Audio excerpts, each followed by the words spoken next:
Okay, going to do a quick combat for ARQ here, kind of show you guys exactly how this works. We've got two characters here, got a human fighter Pax and a halfling rogue Cadle. So the two of them are trying to escape from this mine. We've got some goblins blocking the path. We got more goblins coming in behind them that aren't represented, but that's the impetus for getting across this thing. They see the bridge here across this river, and they want to get past these guys without getting overwhelmed on the other side. So the first thing we're going to have happen is the two of them are going to declare their actions.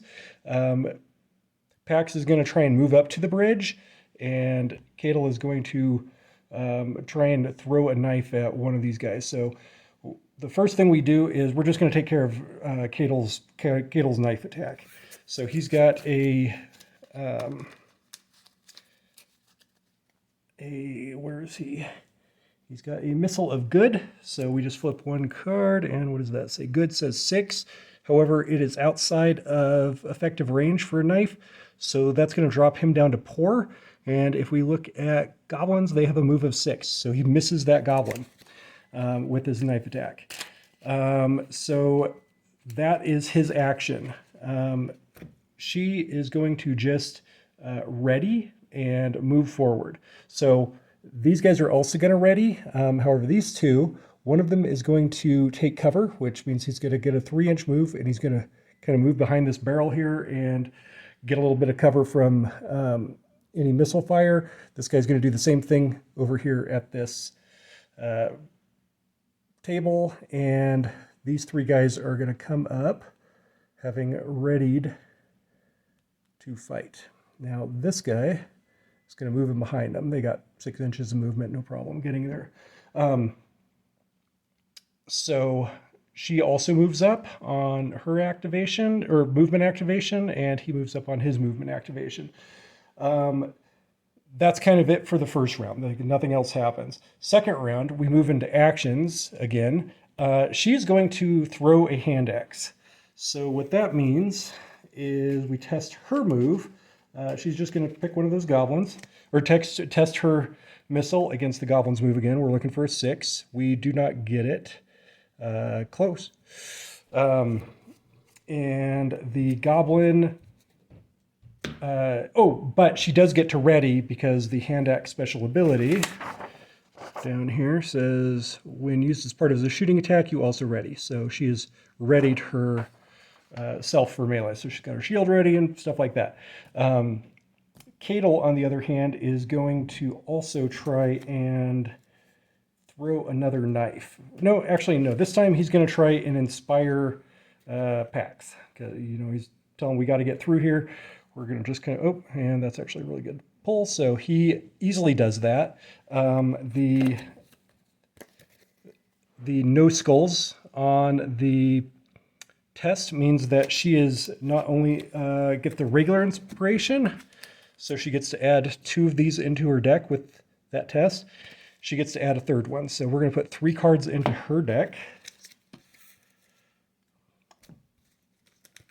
Might be able to do this a little bit better if I had more hands. That's the part of this game, is about sharing the responsibility between all the players. So there's less for the game master to do, but I'm just trying to get through it here.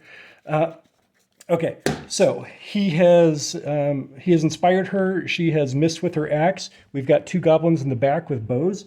They're going to each take a shot at either character. So they're both in effective range.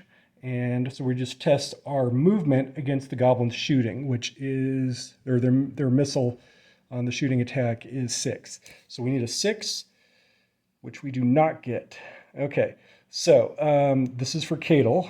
Now he has, we just leave that card right there. He has been hit. Now he makes an armor test. And if we look at a goblin, let's grab this right here. We are testing that damage for the bow. All right. So let's see what he gets here. He does really well, actually. So his armor is poor. So he's still got a 7, though. So we look over here. 7 is 3, take the lowest damage. All right. So what does that do for us? He's going to take the wound deck, or the injury deck. grab 3 cards off of it, and we've got an 8, 16, and 18, so we just take the 8. Kittle takes a bad wound, no additional effects. So of his 6 wounds, he is down 2. All right, so that's how that works. And we also have a shooting attack against Pax. Now she just draws 1 card. Her move is good. She's a 6, so she matches the goblin's missile, and that attack does not hit her. So she does all right. All right. Those guys just readied. The guy in the back readied. Pax at this point, she wants to get across, so she's going to move up. Now, what this means is they are engaged. So during the melee phase, she's going to be paired with all 3 of them because she does not have any help. So she has to fight this battle by herself. And we take 1 card for each pairing. I'll just start on the left. Oh, the very first one is her Inspired. Then we get, really good and not as good. Now all of these are down, which means because she's outnumbered, they are down. So instead of being a great fighter, she's only going to be good. So on this card, you can see she goes from 10 to 9. On this card, she goes from 5 to 4. So unfortunately, they have a melee of 5. So she loses this one, wins these 2. And this one, she wins with no skulls. And the other 2 are probably not, they're not going to matter. All right, so she picks 1 to deal her damage against. Even though she won both of these, she only gets to do 1 melee maneuver. And that could have been better. That's also with 3 skulls. That's not going to matter. That the so here we look at the armor test for this goblin against she does good damage, so 4. She does nothing to this goblin because all it does is check to see if it's stunned. And with 3 skulls, unfortunately, on that test, she does not even get that result.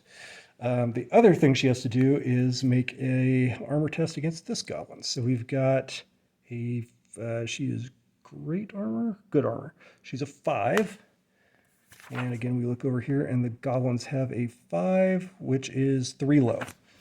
So at that point, we draw 3 of these guys. And looks like that's going to be our lowest card. So cut, and this is the number I'm looking for at the bottom. So 6, 10, 14, we just take the 6, takes 1 bleeding into her deck. And that is this guy. So take 1 flesh wound. If this card is pulled, that's going to go directly into her deck. All right.